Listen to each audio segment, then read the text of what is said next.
Testing, testing, 1, 2, 3. Is this thing on?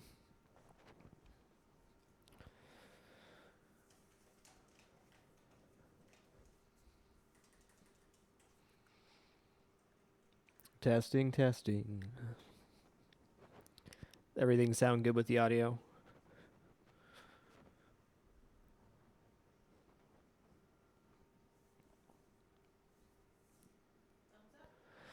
Thumbs up. I like it.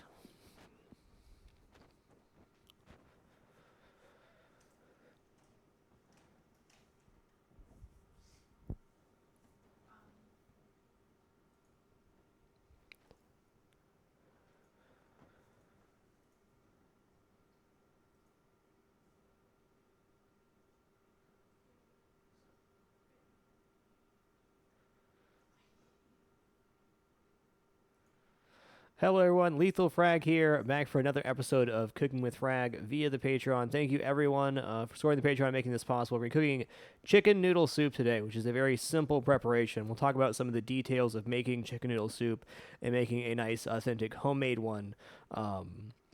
I love chicken noodle soup. It's one of my favorite things to eat when I'm sick, and it's a very nice thing to prepare for somebody when they are sick, and it's very tasty. There's a couple little tricks making a tasty broth for your chicken noodle soup. Let's hop over to the cutting board real quick, and we'll talk about the basic ingredients of what goes in my chicken noodle soup.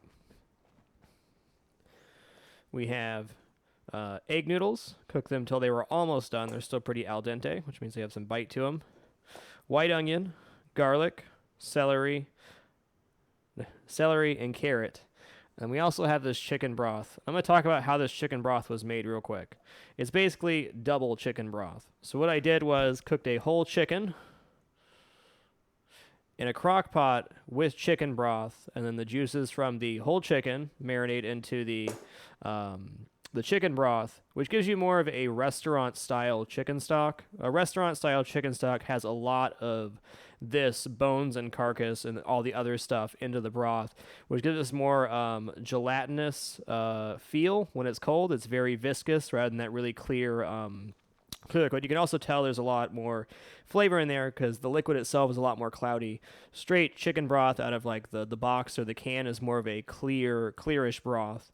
All the impurities and stuff in the bone make this cloudy look, which fortunately also adds a lot more flavor. So that's the real trick to getting that restaurant style broth, is by having the double chicken broth. As a little side note, something you can do is take this double broth, put it into an ice cube tray, and then you can pop those out when you want to saute veggies or something. It's a very nice use, adds a little bit of chicken flavor into whatever you're cooking. So this is a very good thing to do, quite cheap and very tasty. Take a whole chicken and throw it in a crock pot with chicken broth, and you get this. All right, so to start, what we're going to do is get all our veggies cut. Garlic is a very important ingredient in my chicken noodle soup. You have to brown it just a little bit. This lays the base flavor. The less ingredients you use in something, the more important the execution of the individual ingredients becomes, and the garlic is very important in this one. We'll go over that in just a moment when we get it into the pan. I'm going to start preheating my pan on a low heat. Also, tell you guys a little trick. I'm not sure if it works or not, but I still do this to this day because one of the very good chefs I work for, I cook the egg noodles in this pan or this pot, and I did not wash it out afterwards. Anytime she would make a soup with rice or make egg noodles or something for a soup, she'd always reuse the pot without cooking it. It adds a little bit of flavor and a little bit of viscosity to the broth because all that starch and stuff sticks to the side of the pan. If you don't wash that out, you can get it back into your broth or soup. Whether that makes a huge difference or not, I don't know, but I always thought that was a very thoughtful thing to do, so I continue to do that when I make soups that use rice or noodles. So we're not going to go super heavy on the garlic here. We just want to get a little bit diced up here so we can brown it when we add the other ingredients. You definitely don't want your chicken noodle soup to be overbearingly garlic, unless you love garlic, and that's cool. I love garlic, but even then, this is not a garlic-based soup. This may look like a lot of garlic, but we are using elephant garlic here, which has a much milder flavor to it. So this would really be, I think, about the equivalent of maybe 1.5 cloves of normal garlic, whereas in volume it's more like 3 or 4. Okay. That garlic juice. All right, now we're going to make a mirepoix. What mirepoix is 50% onion, 25% celery and carrot. This is the base for almost every single stock and a whole bunch of other stuff in French cooking. So anytime you see the word mirepoix, M-I-R-E-P-O-I-X, that's what it is. 50% onion, 25% celery and carrot. There's several different variations on mirepoix with like turnips, and there's one that's pretty carrot heavy. Basically, it's just the vegetable base to add the flavor for whatever you're cooking. We're going to go pretty thin on all the cuts here. I don't like my chicken noodle soup to have a lot of veggie chunks in it. I think it's all about the meat and the broth. So we're going to keep everything pretty small, so we're getting mostly meat and broth in each spoonful. So we're just cutting along the bias of the onion here, pretty thin, so we can get a nice dice. All right.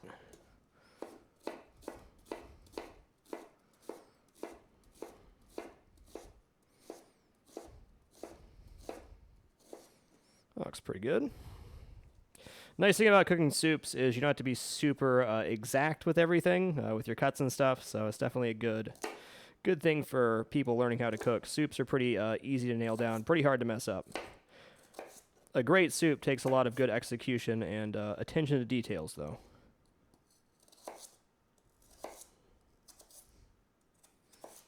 All right, so there's 1 stalk of celery. I think we'll go like 1.5 here. That's going to be about 25. The ratio is not too terribly important, but I think going overboard on celery is one of the few ways to mess up chicken noodle soup. Celery has a very distinct flavor. No matter what you cook, if it has too much celery in it, you're always going to have that leftover, well, celery taste. There's that.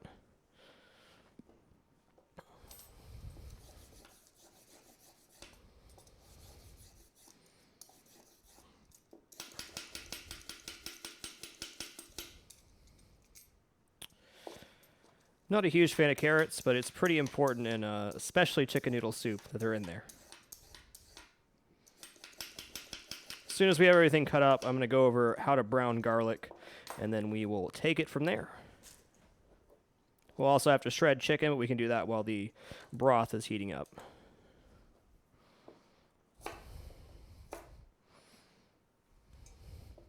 All right, so carrots, you generally want to get them so they're flat. So you want to cut them in half, and then lay them down. It's much safer to work with then.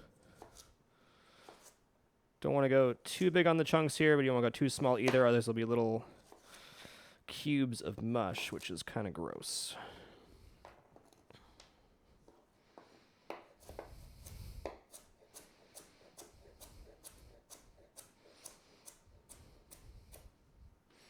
All right, we're going to call that good, so it's about 50, 25, 25, or thereabouts. So here's our mirepoix, which is going to be the base flavor for the soup. Looks like a pretty good amount to me. We're going to come over to our pan here real quick and take a look at our oil. It's definitely, it's heating up. It's pretty smooth looking. You look for, your oil gets really shiny and moves across the pan really fast. Got a pretty good temperature. For browning garlic, you always want to start low and then go high. If you throw garlic into a really hot pan, it burns really quick. So we're going to kind of try to slow roll the garlic here. So I have my flame set on like a medium-low. The slightest sizzle when it goes in there, and then we're going to pump up the heat and kind of stand here and wait and stir it around. What I'm trying to do here is get a golden color on the outside of the garlic. There's a very fine line between brown garlic and burnt garlic. If you burn garlic, it's a flavor you can never get rid of. If you burn the garlic, it's game over. You have to start from scratch. So you usually brown your garlic first, so if you do make a mistake and burn it, you can just start over again. I don't want to baby it so much that it turns into mush, but I don't want to leave it in the same spot for too long. You will smell when your garlic starts to burn, or even when it starts to brown. It has a very distinct smell. browning the garlic leaves that really nice undertone on each sip of your broth. If you don't have it, it's still going to taste very good. This is definitely something to practice and get better at over time. Most of the soups I make use this technique of browning the garlic because I think it adds a really, really nice flavor. And as with all things simple, the devil is in the details, and this is definitely one of the details of a good chicken noodle soup.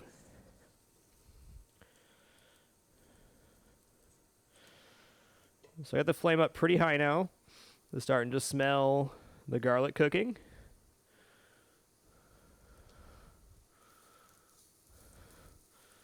So move it a little bit, sticking to the bottom of the pan, and that is okay. There we go. It's starting to brown up a bit. Garlic, when you cook it like this, will get very sticky, almost like glue. What you don't want it to do is stick to the bottom of the pan. Sticking to itself is fine. Okay, so it's starting to brown up here. I can definitely smell it and see it starting to get a little bit golden, which is great. It's got about 30 seconds left, and we're going to add some broth to kind of deglaze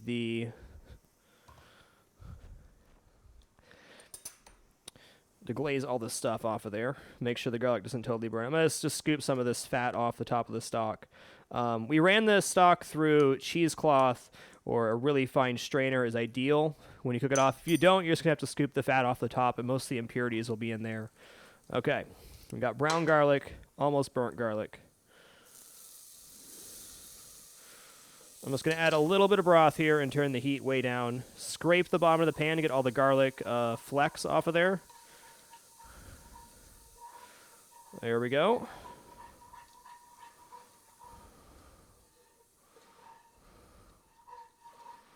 Okay, well, we have this little bit of really garlicky liquid. Now I'm going to add in the vegetables. A lot of recipes will say to saute your vegetables before adding the broth. I like to do it this way, especially for chicken noodle, because the integrity of the vegetables is pretty important. And if you take these onions and just saute them, they turn into complete mush, and you lose the texture completely. Chicken noodle soup is not one of those things that has to cook overnight or bubble for a really long time. You actually want to keep the vegetables pretty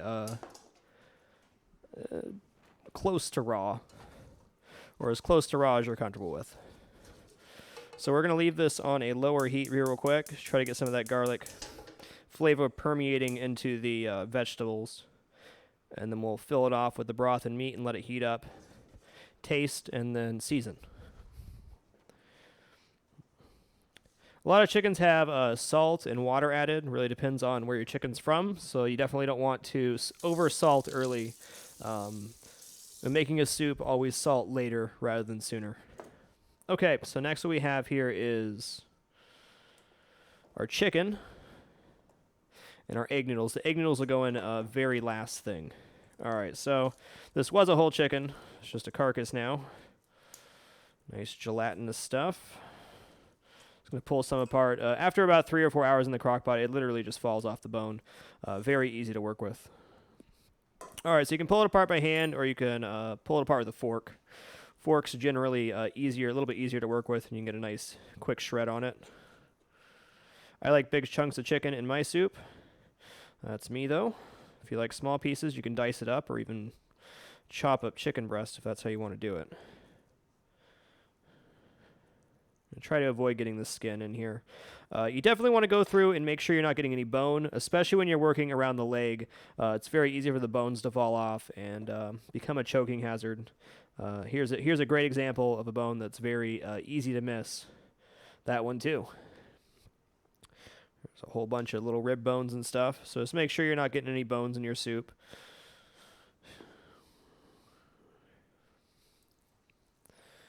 But yeah, crock-potting the meat not only gives you that awesome broth to work with later, but it makes your chicken very easy to work with. It just slides right off there.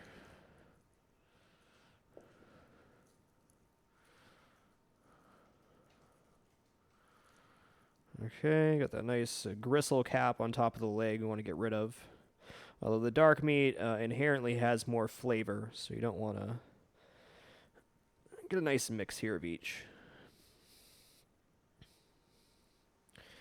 All right, looks like a good amount of chicken to me. Make sure we get the rest of this off the bone. I always miss something. One chef I work with was so particular about the way you pulled chicken. You had to get every last little scrap of meat, which is understandable. When I'm doing it at home, I honestly don't worry about that as much as I probably should. Okay.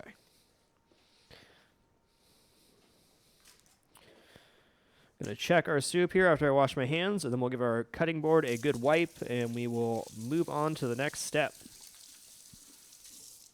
Soups are a great place to start if you're not confident cooking.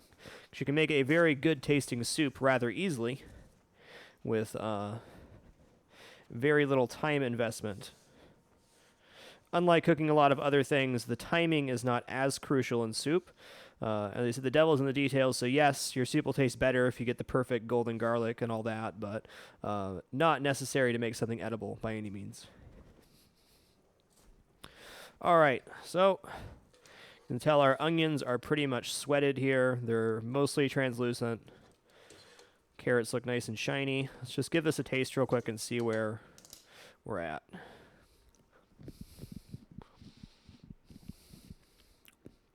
It's a really good, nice, garlicky, vegetable-y base. We're going to add more liquid now.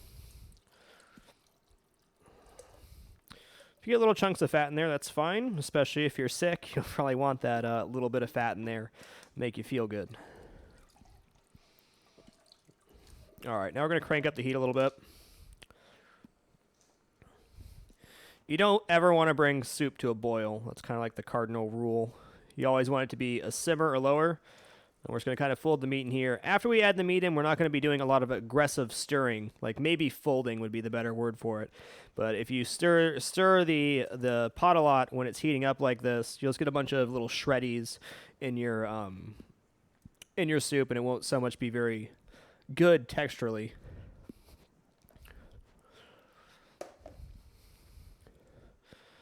So all the stirring we're doing is like a really gentle fold here. If you'll notice, I added a lot of the cold broth right before adding the meat. It's because we want to heat it up as gently as possible. And then the last thing we'll do is fold in the noodles. I'd say the most important part of this recipe is getting the double chicken broth, taking the chicken and cooking it in chicken broth. You can probably see on the cam here, you can see it looks a lot like canned chicken noodle soup with all that oily stuff floating on the top. And that's what makes you feel good when you're sick, is that nice salty, oily, fatty chicken broth that your body so needs. Granted, I will gladly eat chicken noodle soup when I'm not sick, but it's definitely something I appreciate when I'm sick, is having homemade chicken noodle. I think we've all experienced eating chicken noodle soup when we're sick, and it feels good. One of those comfort things. So to recap what we've done so far, we browned a little bit of garlic, about 2.5 cloves worth. Added a little bit of chicken broth, added our mirepoix, 50%, onion, 25%, celery and carrot. We shredded our crock-potted chicken and added more broth, and now we're waiting for it to gently heat up before adding the egg noodles. And then we're going to season it after that. In fact, we're gonna taste it right now and then season before we add the egg noodles. The egg noodles will not really affect the flavor one way or another. They're kind of just there for texture. You can also use pasta. One of my favorite for pastas is orzo for chicken noodle soup. It's pretty spot on as is. A little bit of salt. That's all it needs. Yeah, the double chicken broth makes a huge difference in the depth of flavor that you're getting. Spock's chicken stock is pretty bland, as is.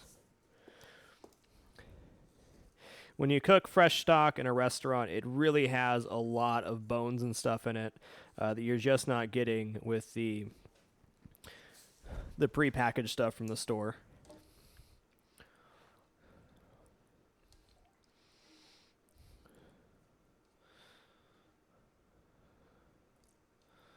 Looking good.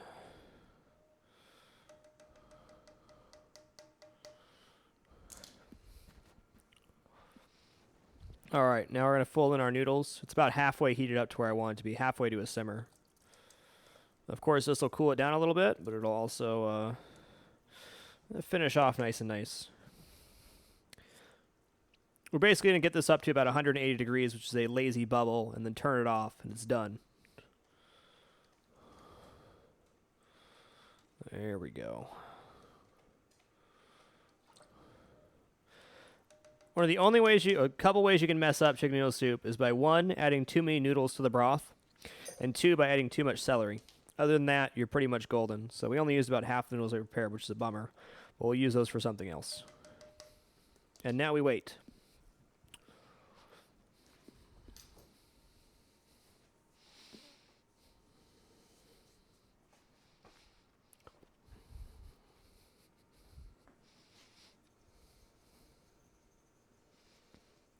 The water boils at 212 degrees Fahrenheit. It simmers, which is a bubble, at 180. So we're looking for about 180 here. Chicken, fully cooked chicken, or any reheated food should be brought to at least 165 degrees. So getting anything to that bubble and then turning it off will get you out of the food danger zone, which nobody likes to be in, especially not the health department. They hate the danger zone.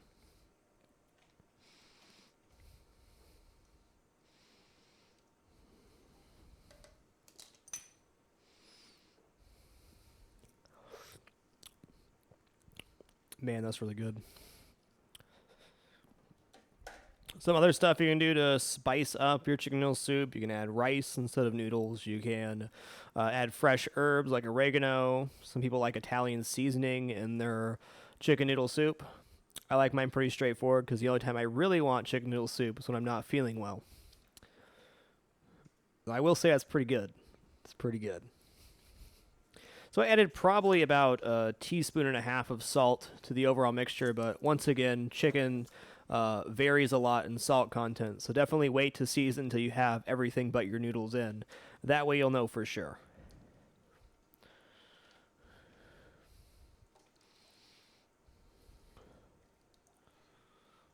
And do a no-no and stick my finger in here. Yep, that's hot. Burned off just enough of my fingertip nerves to be able to do that and not hurt myself.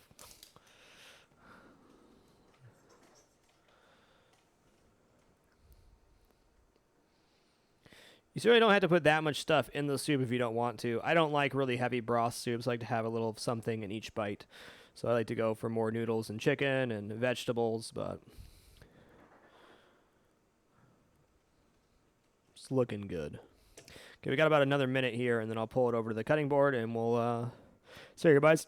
As a reminder, Cooking with Frag Mystery Basket happening tomorrow night. We reached that goal on the Patreon, so what's going to happen tomorrow is I will open up a mystery basket, which I have no idea what's in there. Ashley took care of everything, making sure that all the ingredients were kept for me. I've been not looking in the fridge for the past 2 days to make sure that was fair and balanced. There won't be a time limit set on the mystery basket. I'm just going to make the best meal that I can from the ingredients, and I will talk about my successes and failures in that mystery basket after the food is completed. But it'll be a little bit of a longer segment because I'm going to have to completely wing it, which is cool. I did a mystery basket for my final in culinary school, as well as I did one in a restaurant as well. It's a really fun time, albeit a bit terrifying. This will probably be the most relaxed mystery basket I have done, but it'll still be a challenge, and I'll make sure I'm touching on what mistakes I make too. Because every time you cook, you make some mistakes. It's just the way that it goes, and I think it's really important as somebody that cooks to always look to try to improve yourself and improve your food, and the only way to do that is to be critical of yourself.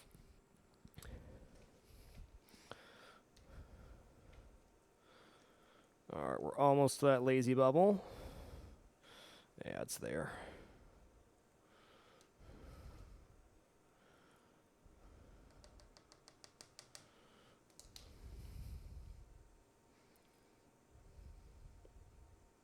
Just going to make darn sure it gets there, because if it doesn't, I can get sick. I don't want to get sick.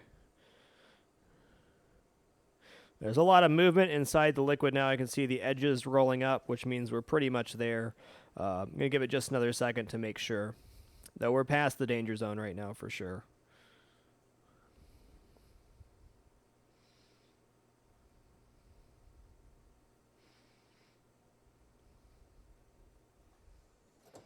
So it's nice and gently heated up, which means it will not have a weird texture or anything, which is great.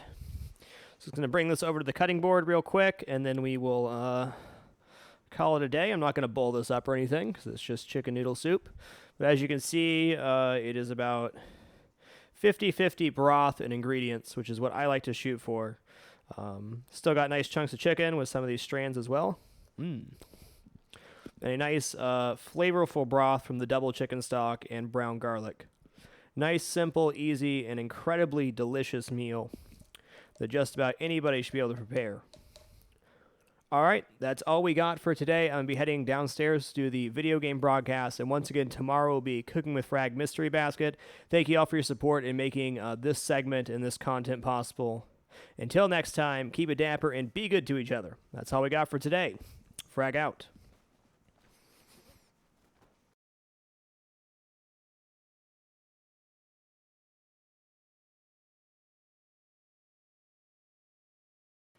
If you guys have any questions, we'll sit here for about 5 minutes or so, and then we'll head downstairs.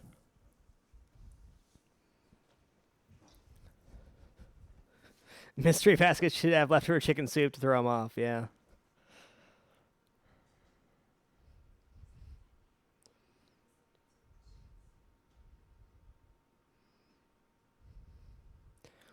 I always prefer fresh herbs for soup. Pew pew. If you're gonna do fresh herbs, always fold them in last minute. For dried herbs, you can add them sooner. But if you're doing fresh herbs, make sure that you're folding them in towards the end. How long does that soup usually last? I mean, that'll probably last us a day or two, maybe.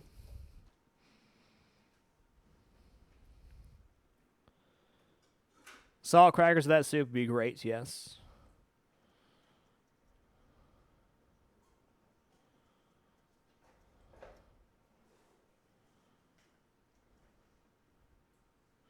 What would you change if you were doing turkey post-Thanksgiving? Good question. For a turkey soup, I would remove some of the carrots. In fact, I might not even put carrots in the turkey soup. I find turkey has a sweeter flavor than chicken. So I would avoid carrots there and let the turkey do its work.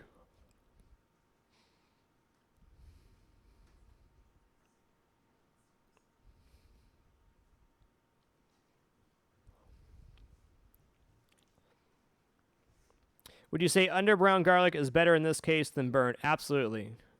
Hitting the perfect mark for brown garlic takes practice. You're always better under than over on that.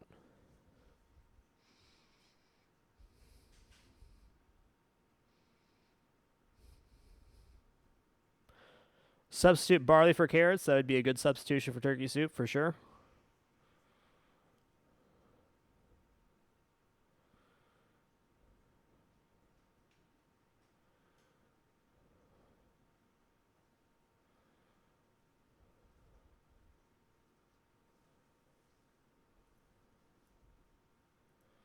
Yeah, sledgehammer, half and half does work in chicken broth for sure. For like a faux cream soup, without a doubt.